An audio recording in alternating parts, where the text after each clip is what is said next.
दोस्तों आज हम आपको लेकर चल रहे हैं लाक्षागृह। लाक्षागृह का तो नाम आपने सुना होगा। ये देख लो भाई डिजाइन, इस प्रकार ईंटों की देखी कहीं डिजाइनिंग।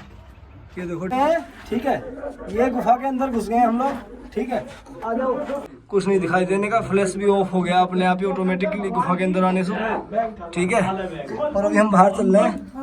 ठीक है, पांडवों को इस तरह से जलाकर मार दिया जाए जैसे कि एक निरीह प्राणी उसके अंदर जलकर मर जाए और उसका बस ना चले। तो उन्होंने उस समय इसको ज्वलनशील पदार्थों के द्वारा बनवाया था, जैसे कि लाख और पशुओं की हड्डी, मांस और ऐसे ऐसे और भी। राम राम दोस्तों आज हम आपको लेकर चल रहे हैं लाक्षागृह। लाक्षागृह का तो नाम आपने सुना होगा। ये मेरठ के पास में बरनावा जगह में, तो वहाँ देखा गया था और किस प्रकार दुर्योधन ने और मामा शकुनी ने पांचों पांडवों को जला के मारने का जो षड्यंत्र रचा था, वो जगह पे हम आपको दिखाएंगे। तो लेकर चल रहे हैं आपको। राम राम दोस्तों, जय श्री राम। के चारों ओर जंगलों से घिरा हुआ यह क्षेत्र जहां हम जा रहे हैं दोस्तों, और ये कृष्णा नदी के चारों तरफ इसको स्पर्श करती हुई जा रही है।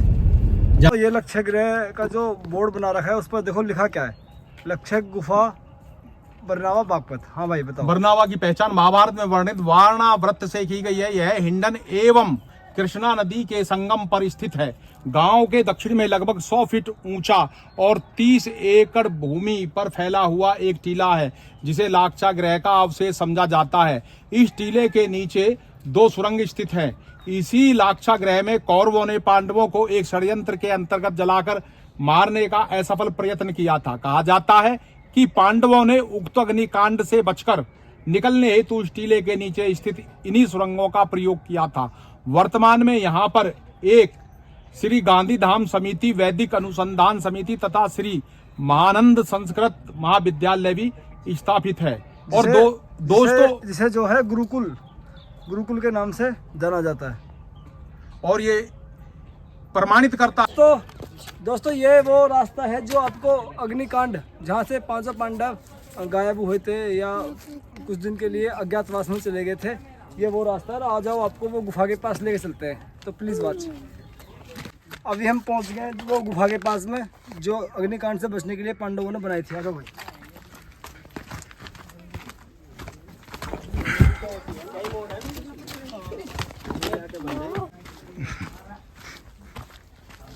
भाई ये वो गुफा है।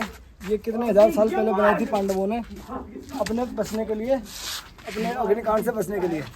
ठीक है, देखो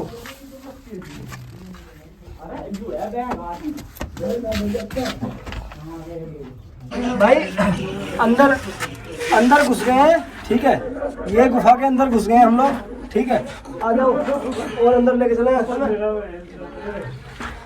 ठीक है, कुछ नहीं दिखाई देने का, फ्लैश भी ऑफ हो गया अपने आप ही ऑटोमेटिकली गुफा के अंदर आने से।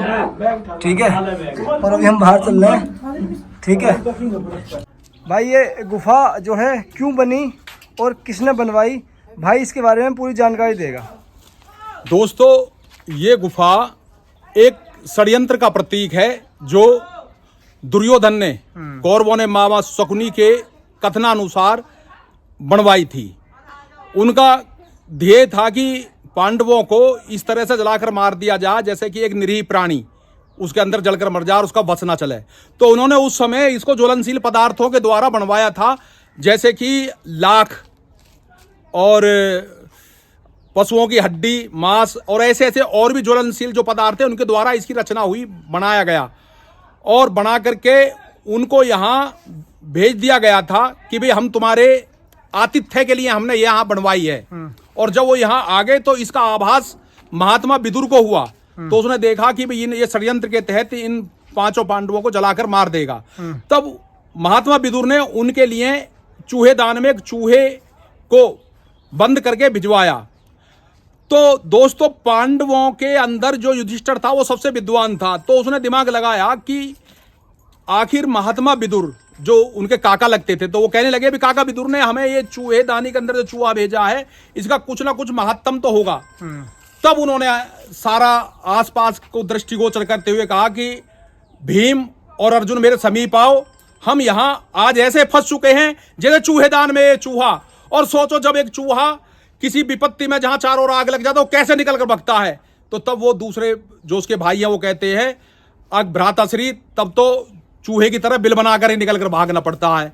तब कहता तो भाइयों फिर वो समय आ गया है और वो उसको जो तो दोस्तों षड्यंत्र के आधार पर जिस दिन इसको जलाया जाना था उससे एक दिन पूर्व ही भीम इसमें स्वयं आग लगा देता है और पहले से इन सुरंगों को खोद करके जो हमने तुम्हें गुफा के रूप में दिखाई है और यहां से निकल भागते हैं।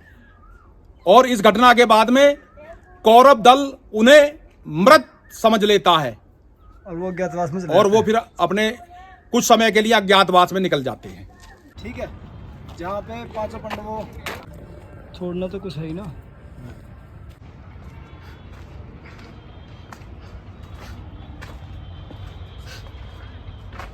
ये देख लो भाई डिजाइन, इस प्रकार ईंटों की देखी कहीं डिजाइनिंग। ये देखो डिजाइनिंग भाई, आजकल के मिस्त्री न बना सके भाई ये सब चीज़।